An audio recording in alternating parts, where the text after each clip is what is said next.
U.S. economy and create 185,000 American jobs. No sporting event attracts more attention or more fans or anything else. And I just look forward to the draw. So we're going to have the draw, essentially, Johnny, at the Kennedy Center. And by that time, it'll be in even better shape. We're working on it. It's about a year project to make it. It'll be great. It'll be fantastic. You see the way this is looking? Look, nice. I can't tell you how much that gold costs. A lot of money. There's nothing like gold, and there's nothing like solid gold. But this beautiful office needed it. It had to be representative. When we took it over, it was dirty, not clean. I immediately changed the chair and had this beautiful desk renovated, brought out by the White House. People that do this, they did a great job. We sent it out. We have a craftsman who's great.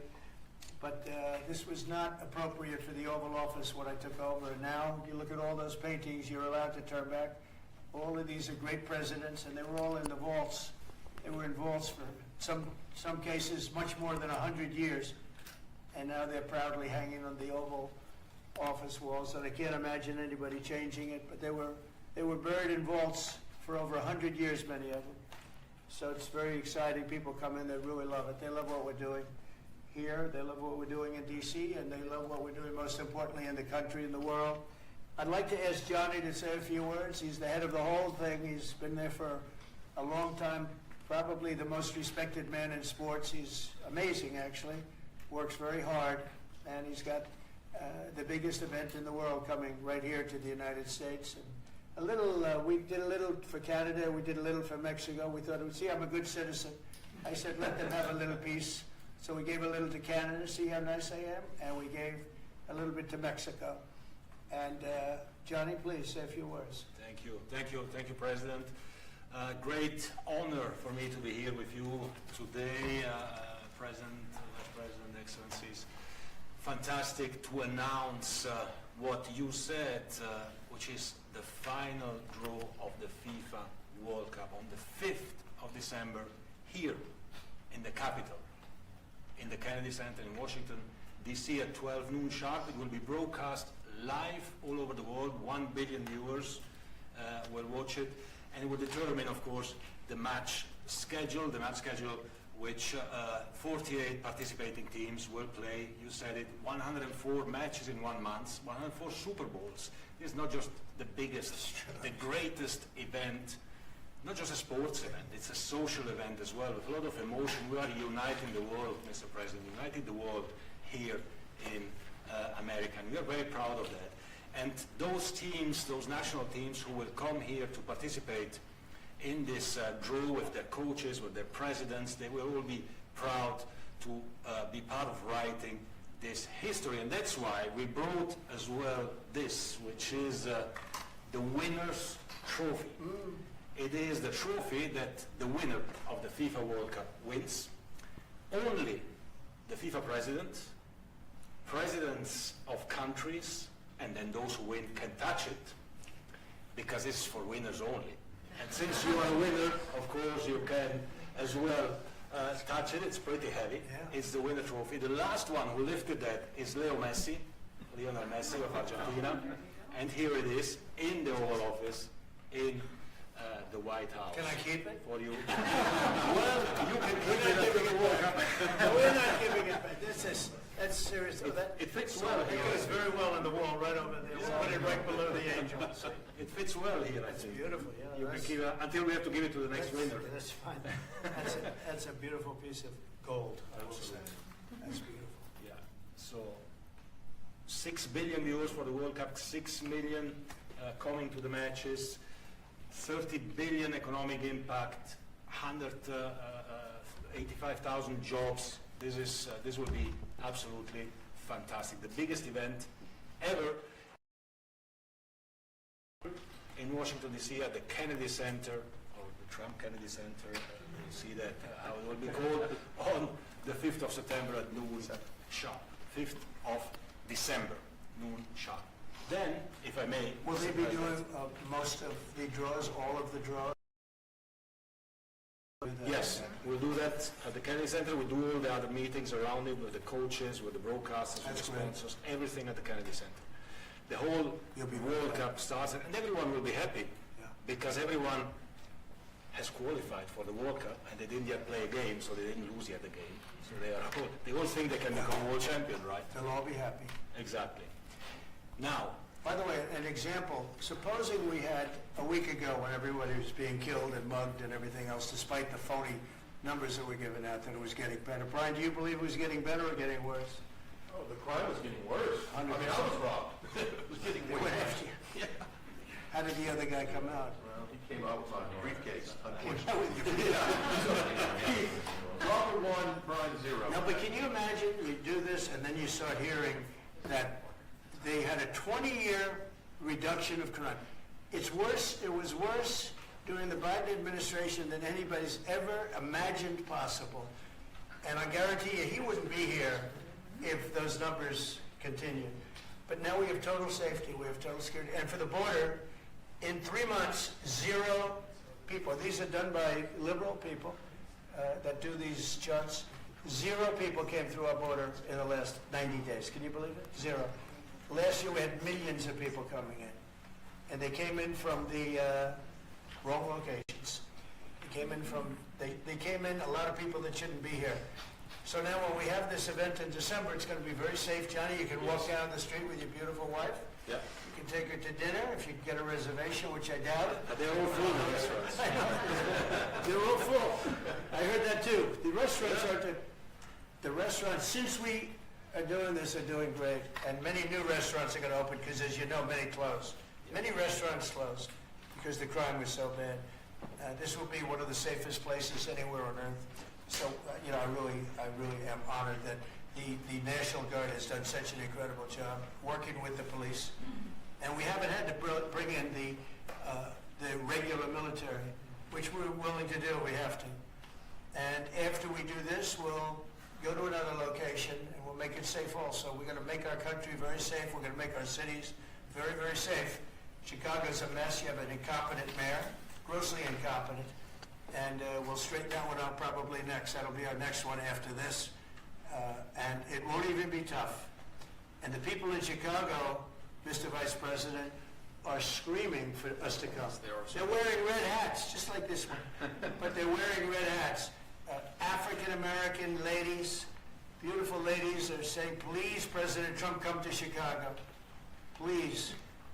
I did great with the black vote, as you know, and they want something to happen. So I think Chicago will be our next, and then we'll help with New York. We're going to help with, and I think a lot of these people that you see on television, they're including the people in this audience. They'll say bad things about me, and then they'll say, thank God he's here, because half of them got mugged, and they don't want to get mugged again. But they work for they work for stupid people at a radical left. And they're made to do things and say things that they don't want to be saying. But the people right here are all happy because you're not going to be mugged in Washington, D.C. anymore. I just want to say Johnny's been my friend for a long time. He's an incredible guy, and we will lay out the red carpet. Andrew, you're going to be fantastic. Rick is going to be everything Rick ever touched has always worked out, and he's working with me on the Kennedy Center. And his very good friend was an actor on Broadway for 5 years, right? And I assume he's helping us a little bit, right? Yes. And Andrew, you're all excited about it? Absolutely. Would you like to say something? This is a great opportunity, Mr. President, to show off the first 250 years of the United States of America, the greatness and then the hope and promise of the next 250 years. When you think this World Cup is going to be over our 250th birthday, Mr. President, your leadership, obviously, with FIFA leading the way, this is the largest sporting event in the history of the world under the Trump administration. So very excited. I just want to say one thing. Andrew Giuliani, so his father is Rudy, the greatest mayor in the history of New York, I think by far. He took a ravaged city, a city that was really under siege. Probably most people thought it was going to survive. He turned it around. And he was a great, great mayor. And then they treated him very, very unfairly. You go back and tell your father all of the things that have come out over the last couple of months through Tulsi and through all of the people, Cash, everybody. They've proven your father 100% correct. His father was treated so unfairly. Your father has been 100% correct. And tell him we all love him, okay? Thank you, Mr. It's President. been amazing what he had to go through. was very, very unfair, nasty. These are bad people. Mr. Vice President, would you like to say something? Well, sure, Mr. President. Thank you, and thanks, Johnny, for being here. We're very thrilled about the World Cup. Just to echo something the President said about crime in Washington, D.C., this is the national capital of the greatest nation in the world, and we had murder rates just a few weeks ago that rivaled some of the worst third-world cities anywhere, even in very, very poor regions of the world. Why did we accept that? Why did we allow it to happen? We allowed it to happen because we had broken leadership in Washington, D.C., and unfortunately sitting behind the Resolute desk. What we have shown in just under 2 weeks of taking law enforcement seriously is that the American people can have their streets back if their leadership is willing to put in the time and the resources. Mr. President, you've shown in Washington, D.C. that we can have safe streets again. We've just got to have the political willpower to focus on the bad guys and to give the American people back their communities. We are focused on doing that thanks to the President's leadership. Thank you. And that's a really very small percentage. It's 2%, 3%, but that 2% and 3% wreaks just havoc throughout a community. People are petrified, and I know there's a couple of the women in the back are shaking their head, yes, yes, yes. I won't report who you are because you'll end up losing your jobs, but it's true. It's amazing. And the police, and you look at the D.C. National Guard, I saw pictures of them last night getting off vans and all, and I saw some bad ones running, but they're not running so much anymore. They're not there. They're just not even, they're not even trying. You're totally safe. Now there'll be something happening sometime, I don't know, maybe it won't be for a long time, but this was every night would get reports of people being mugged and killed. There's one woman on television last night, she had a badly busted up nose, and she swore, "I'd like our streets the way they used to be." And she thinks it's going to happen like by doing nothing. And they say, "What happened to your nose?" She got slugged by a guy walking down the street. Slugged. Her nose will never be the same, I guarantee you, unless it takes a pretty good turn. She wasn't really for us. But she sort of said, well, maybe something has to happen. Before this happened to me, she got whacked. And I don't think she'll ever be the same. She was a half a Trump fan, a woman that would have never been a Trump fan, but she was hit hard. It's not going to happen anymore. Not going to happen anymore. But then we're going to beautify the city too. That's where I was today at Kennedy Center, and we're going to beautify the city like it has it. And we're working with Clark Construction, the biggest construction company in Chicago, and in Chicago, New York, and Washington. And the head of Clark is great. He's all over the world, actually, but Washington, I would say, is their home. That's where they do the best work, the biggest work, and they've been doing a fantastic job. So you're going to have a fantastic, clean, beautiful place. It's going to be better than it ever was before, literally better than it ever was before. We'll get it done very quickly, and I want to thank Clark because they're doing a lot of work in a lot of different locations, but they've been fantastic for getting us the right contractors and the people that can really do the job right. And Johnny, did you want to say something? Yes, I have one more thing, because as you rightly say, with security and beautifying cities and the whole country, we want people to come and enjoy and have fun. And that's why this is not just the most iconic trophy in the world of sport, but we start on the 10th of September the sale of tickets for the FIFA World Cup, and we have the first ticket here for the final. Good. For you. Oh, good. That's cool. Wow. It's, of course, row 1, seat 1. It's ticket number 4547. And it's for the final in New York, New Jersey. Good job. So you have your ticket already for the final. All the others, 10th of September, start getting your tickets. That's beautiful, yeah. 6.5, 7 million tickets. Fans will enjoy You do the right. security here. Will be fantastic. You're going to do record business, I think. 100%. Christy, would you like to say something? Yeah, Mr. President, millions of people will come to this country, and we'll make sure they get their travel documents, their visas, that they want to come here and spend their money and enjoy this sporting event. It'll be the largest event in the world. And sir, you're reminding me of something that my dad used to say all the time when I was growing up. He would say, Christy, you kids need to look like you respect yourself before anybody's going to respect you. And in this country, when people look at our streets, when they look at our capital, you're bringing respect back to the city. And people will respect our country more because it's safe, it's clean, it's beautiful, And what you're doing is transforming this nation by making sure that our laws are upheld. And millions of people are going to come and be able to enjoy it next year, and I'm excited about that. Thank you for doing that. Well, our country is respected again. And a year ago, we had a dead country. I'm telling you, it was a dead country. It was a country that had lost its way. It was a country that was going to fail. Look even today where they say $4 trillion in reductions of deficits. And this was totally unexpected. They didn't expect it. I mean, I don't know where they've been, the people that do this stuff, but it's terrible. I want to thank Christy for another reason. I said to her 2 weeks ago, I said, Christy, do me a favor. I built hundreds of miles of wall.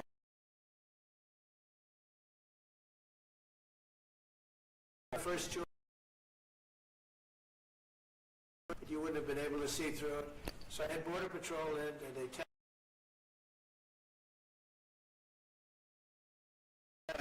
that we gave inside that is 9,000 is rebar, a big fat piece of rebar. Hard to cut, and you need different instruments to cut each one. And I said, Christy, we got to get a coat of paint on it. And I didn't know she was listening, but I said, we got to get a coat of paint, and it should be black, because black makes the steel very hot. It's untouchable. You could fry an egg on it.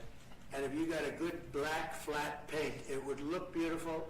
It will preserve it from rust. And that was it. And I gave it to her along with 30 other things. Tom Holman and the group. Tom Holman's a fantastic guy, what the job he does. And he's painting the wall. And it looked beautiful, by the way, when that paint went over there. And it's hot. It's hot. It's hot. If it's white, it's not hot. If it's black, it's going to be very hard to climb that sucker. It's not going to be easy. But it's black and a high-quality black. You know, it really looked good. Yeah, we got Is the that going paint to be you a told us two-coat job or one No, coat? just one coat. One coat. We Good. used the paint you told me to buy. Yep. The Yep. two-coat will take place in 3 years from now. Right. We'll do the second coat. But it looks beautiful. But thank you very much. I didn't know you were listening to that, because we talked about 7 different subjects, and all of a sudden I see her out there painting with a lot of painters and everything else. But it was a beautiful thing to say. Would you like to say something? You've been such a big part of this. Please. Well, Mr. President, we're delighted to be here today for this announcement, but we're also looking forward to having you at the final Oh, yes. on July Oh, yes. 19th No, we'll be in New there. York, New We're Jersey. going to be there. A lot of people are going to be there. A lot of people. I'd like to thank you all. Do you have any questions on FIFA, first of all? It's going to be a big event at the Kennedy Center. Do you intend to take part in it? Will you have a part to play on December 5th? I may play. Hosting, I mean, I see the money that these soccer players, we call it soccer, but I see the money that these soccer players are making. I may try and play. I'm a very good athlete. My son is a very good athlete, and he's a good soccer player. He's on the tall side for soccer.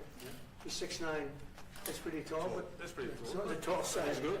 It's on the tall side, but he's good. But no, I may put on shorts. I look extremely good in shorts and join the play.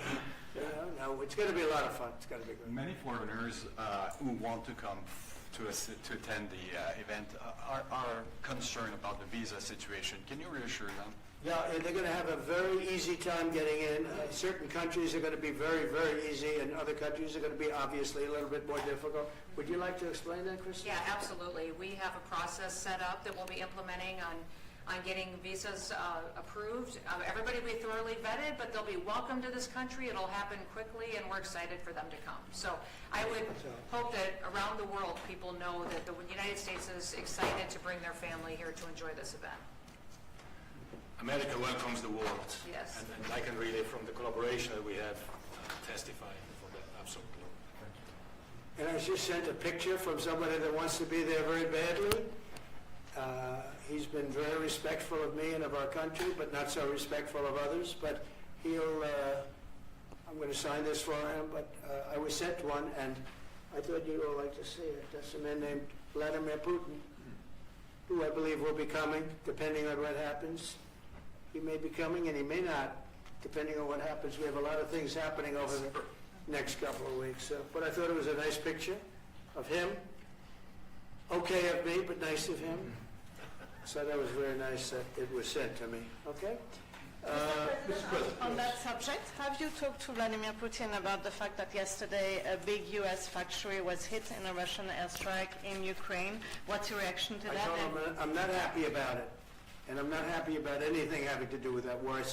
I settled 7 wars, and actually, if you think about pre-wars, add 3 more, so it would be 10. I thought this would be in the middle of the pack in terms of difficulty. No, I'm not happy about anything about that war. Nothing. Not happy at all. We'll see what happens. I think over the next 2 weeks we're going to find out which way it's going to go, and I better be very happy. How long are you willing to wait, I had Mr. a very President? good call with Prime Minister Carney of Canada yesterday morning. Yes. Actually, Canada is taking away some retaliatory tariffs. He's so- removing his tariffs, yeah. Exactly. He's removing his retaliatory tariffs, which I thought was nice. And we're going to have another call soon. Yeah, we had a very good call. You're getting closer towards an Well, I agreement like on him. trade? I like him. You know, look, I'm fighting for the United States. Canada and Mexico have taken a lot of our business over the years, over 25, 30 years, especially during the Biden years. They took a lot of our business, and it's basically all coming back into the United States now. Well, hot as a pistol, and it's coming back in. Because of tariffs and the incentives we give, it's coming back. And it's impossible, I think, for another country to stop it. And we are working on something. We want to be very good to Canada. I like Carney a lot. I think he's a good person. And we had a very good talk yesterday. So I think it'll be good. Mr. President, I have a question about the search of Ambassador Bolton's home. The Vice President recently just did an interview saying that it's about classified documents, but that there's also broad concern about him. What are the concerns that you I haven't have? spoken to Pam in the group yet, but I will be. I saw that just like everybody else. I try and stay out of that stuff. I'm allowed to be, and I'm chief law enforcement officer, believe it or not. You know, I don't like to go around saying that, but I am. That's the position. But I purposely don't want to really get involved in it. I'm not a fan of John Bolton. I thought he was a sleazebag, actually. And he suffers major Trump derangement syndrome, but so do a lot of people, and they're not being affected by anything we do. I don't know anything about it. I just saw that. I'll find out about it. But if you believe the news, which I do, I guess his house was raided today. But my house was raided also, called Mar-a-Lago. They went through everything they could, including my young son's room and my wife's area. They went through her drawers, as the expression goes. They went through everything you can imagine. And when she came back, she said, she's very neat, you know, she's meticulous, and she looked and she said, whoa, this wasn't the way that she had it. So, you know, so I know the feeling. It's not a good feeling. Thank you. Mr. President, on Ukraine, how long will you give Putin? A couple of weeks, we're going to figure it out. We'll find it. Do you think you'll have to intervene at some point? Look, it takes 2 to tango. You understand that. I wanted to have a meeting with those 2. I could have been at the meeting, but a lot of people think that nothing's going to come out of that meeting. You have to be there. Maybe that's true, maybe it's not. But we're going to see. In the meantime, people continue to die. But I've solved 7 of them where they were in wars for 31, 35, and 37 years. We had 3 of them that were for more than 30 years, Johnny, and I got them solved. And we solved one that could have been a nuclear war with India and Pakistan. That was getting ready to be a nuclear war. I solved them all. And this one, I thought we would have had it done by now, but it's more difficult. There's a lot of anger, a lot of hatred. There's a tremendous amount of hatred there. So. But we'll see what happens. I think in 2 weeks we'll know which way I'm going. Because I'm going to go one way or the other. And they'll learn which way I'm going. Mr. President. If I got 2 questions for you, one on FIFA, the other one on DC. Can you talk about the economic impact that FIFA will have in these cities, and what's your message to the mayors to get their cities prepared, not only the beautification process, but also the safety aspect? Well, Los Angeles is an example. You know, it's poorly run. We have a mayor there that can't even get permits to the people that lost their houses. Lee Zeldin got every permit. The hardest permit is the federal permit. Within 20 days, every single permit was there for the people to build their houses. But people are writing us and they're saying they won't give us. The mayor is incompetent. The governor is incompetent. You know, Gavin. I know Gavin very well. He's an incompetent guy with a good lot of bullshit, and he doesn't get the job done. And frankly, Those people want to build their houses. It's terrible. They could have been built. Some of them could have been built already. But think of it, the federal government that has the most complex part, and it's the most complex environmental thing to do. We got it, everybody had it within 30 days. And they're not even close to getting their permits. And now they're talking about taking some of those sites and building low-income housing on them. These are high-end neighborhoods. And I'm all for low-income housing. I built a lot of low-income housing. I know all about 236. I know every program that there is in the government. I used every one of them. I know more about low-income housing than probably almost anybody. And it's great. It's fine. It's wonderful. But you don't build it in Pacific Palisades. You don't build it there, and you don't build it in the other areas that burn down. So they're talking about putting up low-income housing. And you talk about riots. They're going to have riots if that happens because you're taking the people's property away. They want to build their houses, and they're unable to get permits from the mayor and from the governor. And that's a terrible thing. But, and let me tell you, if I didn't send in the troops in Los Angeles, Johnny wouldn't be in Los Angeles. You wouldn't be having your World Cup there. I sent in the troops, and we kept it. And even the police commissioner, the sheriff and the police commissioner, they all said the same thing. They said, we could have never handled what was happening. You saw that. You were there. He said, we could have never handled what was happening. And then you hear Gavin Newsom. After it's all quelled, you hear Newsom get up and say, we could have done this by ourselves. No, they couldn't have. And if they could have, I wouldn't have taken the chance either. Okay, my second question is on crime prevention. Would you be open to expanding the national concealed carry to apply to D.C. like it does in other states like Texas? Yeah. Well, they have it in some states, and they feel strongly about it. As you know, I'm in favor of it. People have to protect themselves. I'm a Second Amendment person, very simply. People have to be able to protect themselves. Especially like in Washington, you walk down the street, a guy comes up and slugs you. He's got a pistol in his hand. You can be tough, you can be in great shape, you can be a powerful person, or you can be a guy that weighs 100 pounds with a gun in your hand. Right. And I'll bet on the guy with a gun 100% of the time, right?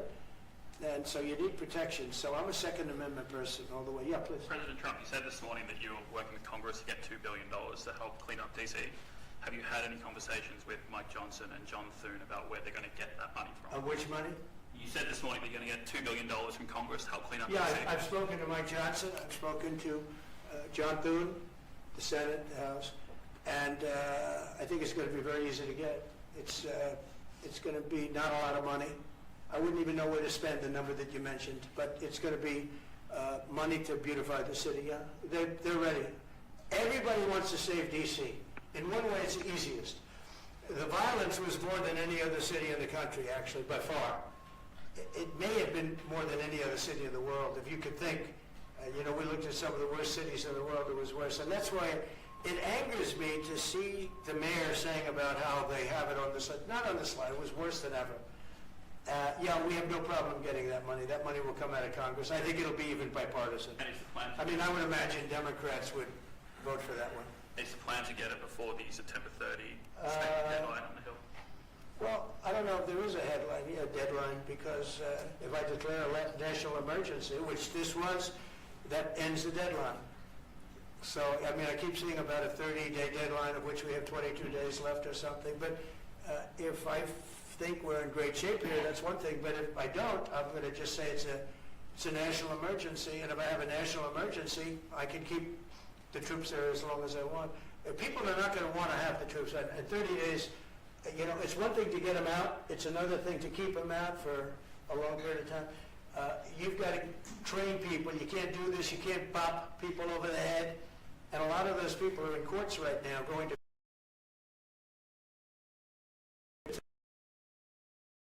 I have to declare a national emergency, which I don't think I have to do. Yeah. Mr. President? Can I ask you a question? You said in 2 weeks you'll know whether you go Yeah, one way or another. I think I'll know the attitude of Russia and, frankly, of Ukraine. It takes two. What are the 2 ways you can go at the end of 2 weeks then?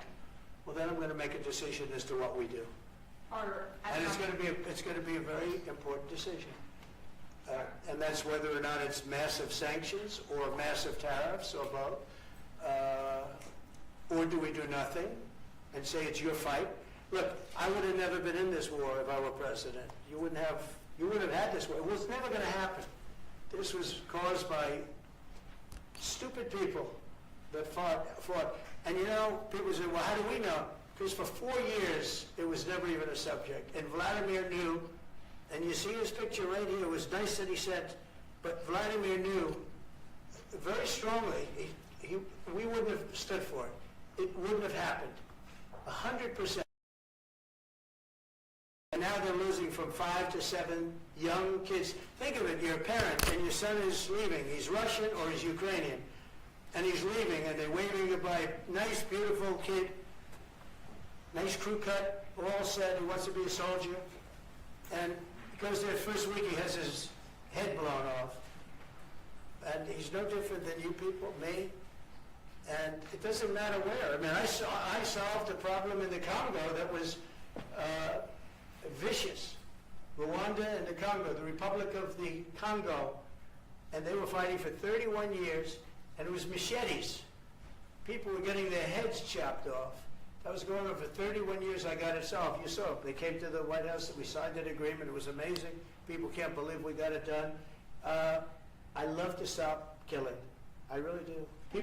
People thought it would be just the opposite. Hillary Clinton said, oh, he'll get us into a war. No, I'm getting everybody else out of wars. Are you saying there's a real possibility then that you do nothing if Putin doesn't come to the table for a ceasefire or try to end the war? I'll see whose fault it is. If there are reasons why, I'll understand that. I know exactly what I'm doing. We're going to see whether or not they have a meeting. That'll be interesting to see. And if they don't, why didn't they have a meeting? Because I told them to have a meeting. But I'll know in 2 weeks what I'm going to do. I'm pretty good at Your this. Justice Department is also sending some of the Epstein files over to the House Oversight Committee today. Are you in support of them releasing all of them? Keeping it open. If they wanted to Innocent release? people shouldn't be hurt, but I'm in support of keeping it totally open. I couldn't care less. You got a lot of people that it could be mentioned in those files that don't deserve to be. People, because he knew everybody in Palm Beach. I don't know anything about that, but I have said to Pam and everybody else, give them everything you can give them, because it's a Democrat hoax. It's just a hoax. The whole Epstein thing is a Democrat hoax. So we had the greatest 6 months, 7 months in the history of the presidency, and the Democrats don't know what to do, so they keep bringing up that stuff. But it affected them. Bill Clinton was on his plane and went to the island supposedly 28 times. I don't want to bring that up, frankly. You have Larry, whatever his name is, Summers, the head of Harvard, who was Jeffrey Epstein's best friend. Nobody ever talks about that. But I don't want to hurt Larry Summers. But he was best friends with Jeffrey Epstein. No, this is a Democratic hoax to try and get the significance of what we've done over the past 7 months. Nobody's ever seen anything like it. They say it's #1 in history. What we've done, including stopping 7 wars. I mean, just include that. And now you look at the stock market today. It's way up to start off with from where I took it. And this market was going to crash. If Joe Biden or Kamala were president, this market we would have had a crash like in 1929. You're not going to have that. It's only a question of how high is it going to go. You know, I had the strongest economy in the history of our country. And despite COVID, we had the strongest economy in the history of our country. And we're going to blow it away this time. I was always good at making a lot of money.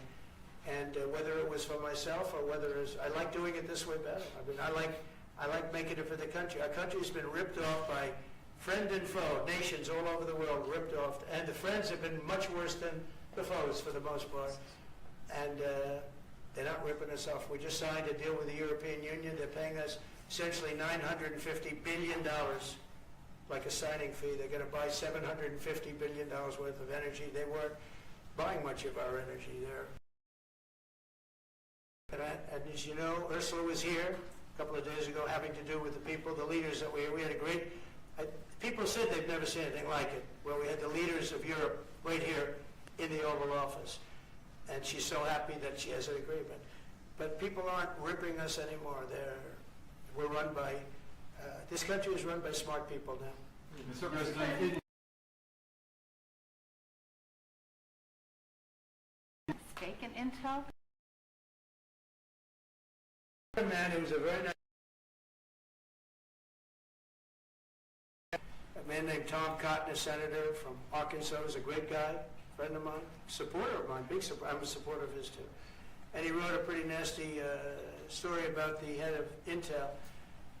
And I said, well, if that's right, he should resign. And he came in, he saw me, we talked for a while. I liked him a lot. I thought he was very good. I thought he was somewhat a victim, but, you know, nobody's a total victim, I guess. And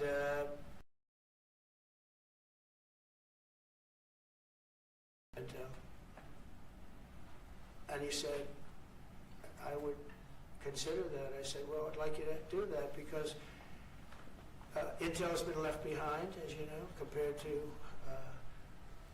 Jensen and some of our friends, NVIDIA, some of the people, and the people in, because Intel should have never been. Intel was the biggest, most powerful chip company in the world.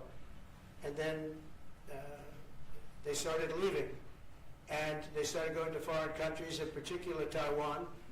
And if we had a president that would have said, okay, you can go to Taiwan, but we're going to put a 100% tariff or 200 or 300 or 500% tariff, anybody that sells into the United States has to pay. They wouldn't have left. They would have never left, and we wouldn't have. So in the meantime, we had people that were, in some cases, good politicians that weren't good on trade. I loved that man, but he was not good on trade. Allowed the car industry to be taken out of this country. We lost 50% of our car industry. But that's all coming back. It's all coming back. But if somebody would have said that with Intel, would be a giant right now. Now with that, they've had some bad management over the years, and they got lost. And I said, I think you should pay us 10% of your company. And they said, yes. That's about $10 billion. I don't get it. This comes to the United States of America. And I said, I think it would be good having the United States as your partner. He agreed. And they've agreed to do it. And I think it's a great deal for them. And I think it's a great deal. He walked in wanting to keep his job, and he ended up giving us $10 billion for the United States. So we picked up $10 billion. And we do a lot of deals like that. I'll do more of them. If somebody has, like we have restrictive covenants with Jensen. We have, it's NVIDIA. And to unrestrict the covenant, nothing to do with losing our powers or military or anything, because that I wouldn't do. But there are things you can do that don't affect us, that actually help us. And if we're going to give somebody a restricted covenant, industries, and I will absolutely give somebody a opening on a to do a lot of business, which is good for us, as long as it doesn't hurt us in a security or military way. And if I do that, I think the country should be paid, because anybody else, I have it in real estate, where I'll have a deal with somebody and I'll have them restrictive covenant. Then they'll come back and they'll say, I'd love to be able to build over here, but I'm not allowed to because you have me covered, you have me restricted. I say, I'll let you build over there, but pay me a lot of money. No different. But the country never did it because the country was run by foolish people. Mr. President, on crime, on DC crime, you said Chicago might be next. Are you making, have there been concrete steps that the administration is taking to do that, or what are other cities as I well? haven't spoken to the mayor. He's grossly incompetent. I haven't spoken to the mayor. No, when we're ready, we'll go ahead and we'll straighten out Chicago, just like we did DC. Chicago is very dangerous, great place. I built great stuff there. I have the most beautiful building in Chicago, I think. But I hate to see what's happened to Chicago. Bob Tisch, a great friend of mine, passed away. He used to own the Giants and very successful Lowe's.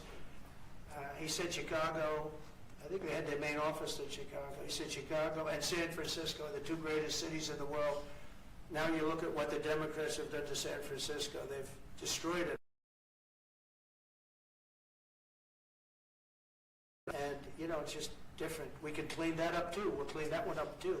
Now, if everything works out, and we've already had calls from other cities, quiet calls from Democrats.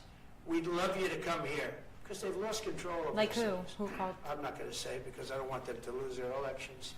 But we've had calls from Democrats and calls from people generally. We'd love you to come here, because we'll straighten out the problem.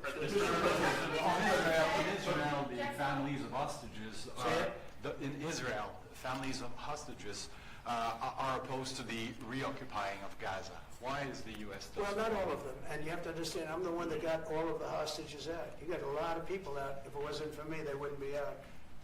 I worked with Bibi and I worked with Steve Witkoff. But if it wasn't for me, you would have all these hostages would most likely be dead right now, every one of them. So they all come up here. They come in groups of 10, 12, 13, and many of them, and I've gotten to know a lot of them. They're great people. What they had to go through is incredible. But so now they have 20, but the 20 is actually probably not 20 because a couple maybe aren't around any longer. It's a terrible thing. No, I don't like anymore. I said, you know, when you get down to 20, they're not going to make deals anymore. And they didn't. And then I put out a statement, as you know, there was a tough statement, go in and get them. And they said, we'll give you 10, we'll give you 10. I don't know what Israel's doing, but they were willing now immediately to give us another 10. The situation has to end. It's extortion and it has to end. And we'll see what happens. I actually think they're safer in many ways if you went in and you really went in fast and you did it. And people can't forget October 7th, remember that. I'm friendly with all groups. I won the Arab vote in Michigan. I did so great with the Arab vote, remember? I started off at 0, I ended up winning. I wouldn't say the candidate was the greatest, but I would have won against anybody. They're great people. But we have to do things properly. And you know, I'm very proud to say I got the hostages out. You have hundreds of people that are living now because of me. And now we have that final little group of people. And Hamas knows that if they give them, that's probably the end of their lives. So it's not easy to get. And I know if you're a parent, you just don't care. You want, I want my baby back. They want their babies back. They want their kids back. And I understand it. But I got them out and did a good job. And we're doing everything we can to get the hostages out. Thank you all very much. Yes? So Jackson Hole, Jay Powell today said he suggested that they might cut interest rates, but they'd have to proceed very Well, carefully. we're going too late for a reason. You should have cut him a year ago. He's too late. You know, we have a stock market that's up 1,000 points today. I better be careful because I'll go out there and I'll see it's down 1,000, right? But it's up 1,000 points when I came in here. We have a country that the market's the hottest it's ever been. The country is better than it's ever been. We have a military that I rebuilt largely in my first term. We had a great, successful first term, but this is going to be even better. But we rebuilt it. We gave a lot of it away to Afghanistan, but relatively small compared to the overall. But I think it was the most embarrassing day and period in the history of our country that they allowed those 13 wonderful people, but it's really hundreds of people were killed. And they don't talk about the 48 that were so severely wounded with no legs, no arms, nobody ever mentions them except me. But that was the worst day, the most, it just showed how incompetent. Frankly, if that didn't happen, I really believe that you might not have had the problem with Russia. I think Putin was sitting there watching these stupid people running our country and said,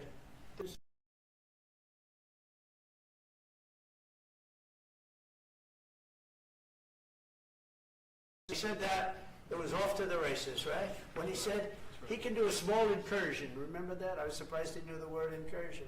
I didn't think that good of a vocabulary. I want to thank everybody. It's very important to me and to everybody up here, the World Cup. And Johnny has been so incredible. I mean, he's really a great leader. I mean, to think, I said, Johnny, do it by phone. You don't have to come now. He said, I'll come. And he flew all night long to be here and listen to this about how great we're doing in D.C. But he's a fantastic leader, and this will be your most successful World Cup ever. Thank you, John. Thank you so much. Yeah, can we win it, Mr. President? I don't know. I watch some of those teams go around. They go down that field. I don't know. But well, let me ask you: what chance does America have of winning? Well, the home team always has a good chance to win. It depends See, how he's it a good starts. No, but it has some good we have a players. shot. Yeah, of course. Of course, you have a chance. Will Bears be going to any of the games, Mr. President? I'd love to have him. He'd love to. He's very tall. Maybe we could make him a goalie.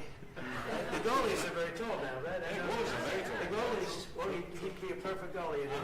At his height, he'll be a great goalie. So we'll put him on the American team. No, but do the Americans have a chance of, like, getting into the quarterfinals? Yes, right? definitely. Not the quarterfinal, definitely. But then, you know, as the tournament goes on with the public 250 years of United States, let's don't forget, they will all feel energized about that. You know, it's amazing. The talent is really great when you watch these things. I went to the game 2 weeks ago, and it was a big upset. But you look at these people, the way they pass it, it's amazing, really amazing. It's a great art, right? It's a great talent. It is incredible. You know the expression, This, what? Will you draw the names, the matches? Will you? I don't know, that's an interesting proposal. He's the boss. We'll discuss that. It's going to be good. And I think the American team is going to do well. I mean, I hear it's a very good team. Good luck, everybody. Thank you very much. Thank you guys. Do you keep a lot of those photos in this? Photos in this photo. Yes. Thank you very much. You guys, thank you. Andre, this way, everybody forward this way. Thank you, everybody. Thank you. Thank you, guys.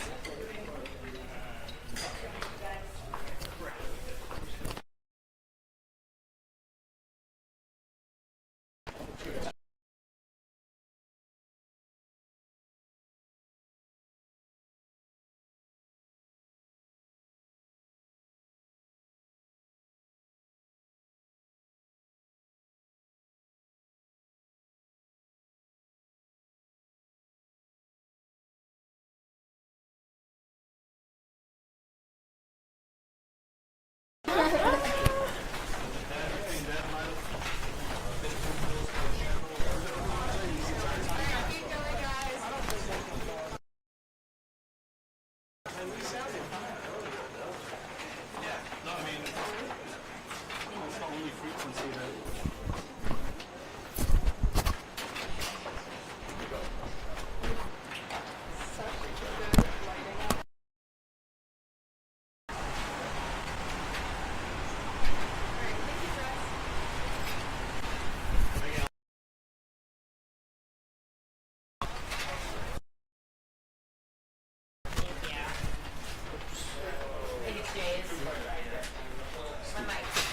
Thanks, guys. Good job. Before we hear that, see what it sounds like. 52 minutes. Yep. Wheels sounded amazing. Jay, they're asking if we can refeed. We got a couple of minutes. Refeeding which one? On the live view? Yeah. Okay, head on or cuts?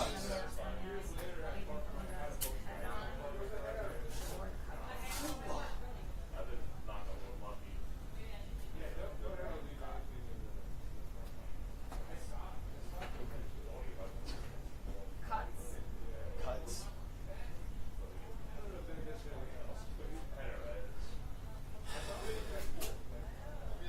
Is your live view still on?